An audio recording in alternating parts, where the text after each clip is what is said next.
Okay, so a little over a year ago, I turned 20, and for that special time in my life, I made a video called 20 Lessons I Learned in 20 Years. And now that it's about to be the year 2020, well, actually right now as I film this, it's December 30th, but I'm gonna post it in the future. So right now it's the year 2020. Anyway, so now that it's the year 2020, I thought I'd make another video, but this time 20 things that I still don't understand and that I hope to learn in the new decade. So here we go. What is Christmas in July? What is that tradition? How did it start? Why does it exist? Can't we just wait for Christmas to come during its regularly scheduled program? Why do we... Just like, what is that? Leave it in the 2010s, shall we? I want to know if I'll ever seriously stop being afraid of the dark. I'm 21 years old and I don't like being in the dark. I have to fall asleep to either like my phone or my laptop or a TV in the room. I don't like being in complete darkness because I still like conjure up like demons in the corner of my room when it's really just like a pile of my laundry. And I want to know if I'll ever stop being afraid of the dark. Is The Nightmare Before Christmas a Christmas movie or a Halloween movie? I just genuinely don't understand how men function just like on a day-to-day basis. It's something that I've observed a lot in my young adult life. They do things that surprise me in the weirdest way every day. I don't understand flat earthers, dude. I can't put my head into the perspective of someone who actually thinks that the world is flat, like a map. If it makes you happy, I guess. It's not for me. Flat earth, it's not for everyone. I don't understand why we're making robots and we're making them and giving them everything that humans can do. They're already so much smarter than us. Like, why does Sophia the robot exist? I say this as I'm holding a robot in my hand and talking to a robot while a different robot picks up my audio. This whole robot thing, it's really gonna bite us. Bite us right in the keister one day, and we'll all be sorry. I can confidently say I have no idea what my blood type is. I hope to figure that out in the new decade. Going off of that, I don't think I really know what my true alcohol limit is, being that every time I've consumed alcohol in the 4 months that I've been 21, it's just like very different every time. What you're drinking, how much you drink, how much you've eaten, like it's a different circumstance, so I truly just don't know what really does it for me. When baking cookies, I don't think I'll ever truly know how much dough is appropriate in like each little clump on the tray.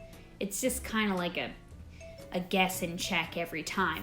It's a finicky thing making chocolate chip cookies, isn't it?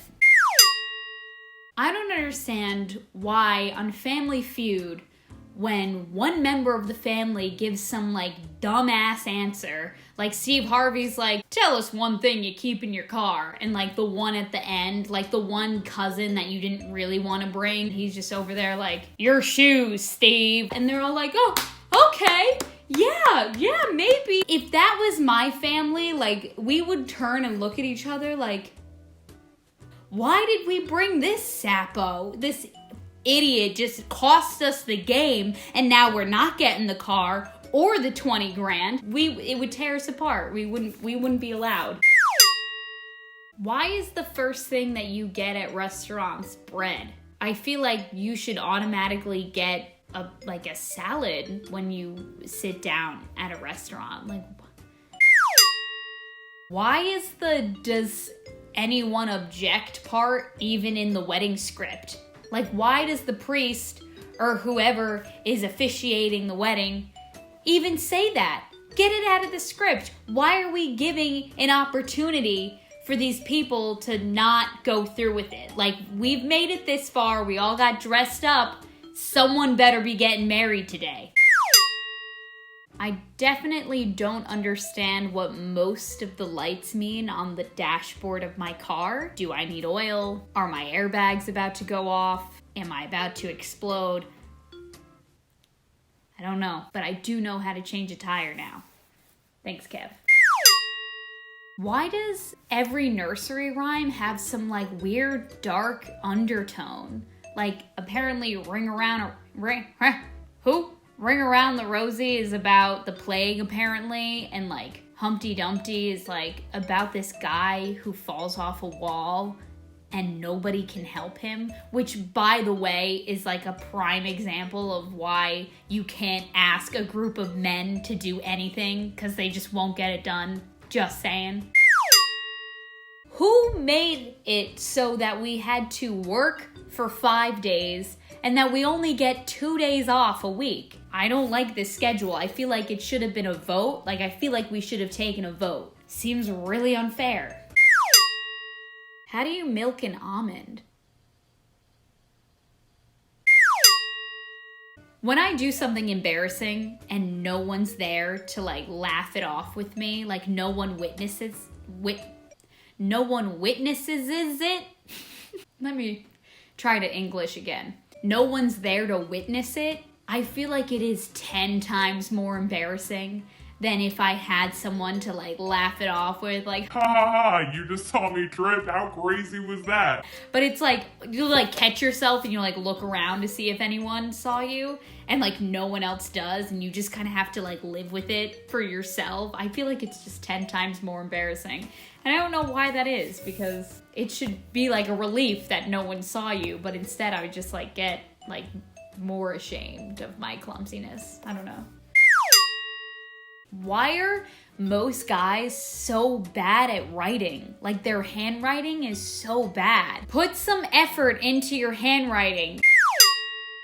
Why, when the football players get the ball, they just run straight into the mosh pit of men? Don't run directly into the sea of people right in front of you, says a 20-year-old white woman on the internet who's never touched a football in her life.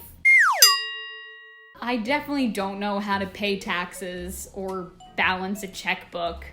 Well, that's a skill I hope to pick up in the new decade, so I don't know, stay tuned. I hope you enjoyed this video. Is this how I end it? I hoped you enjoyed this video, considering no matter how hard the past is, you can always begin again. That was a quote by Buddha. This got weirdly serious. Maybe we should try this again sometime.